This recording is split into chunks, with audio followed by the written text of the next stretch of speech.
கிறிஸ்துவுக்குள் அன்பானவர்களே, நீதிமான்களுடைய வீட்டை கர்த்தர் எப்படி ஆசீர்வதிக்கிறார் என்று 4 வசனங்கள் மூலம் பார்ப்போம். செம்மையானவனுடைய கூடாரமோ செழிக்கும்.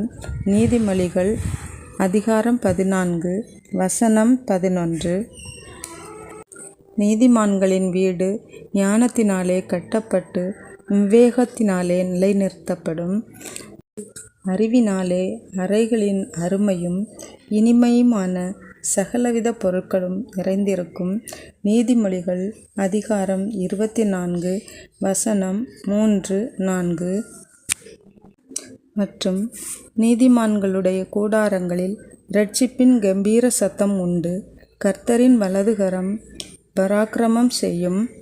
சங்கீதம் அதிகாரம் 118 வசனம் 15.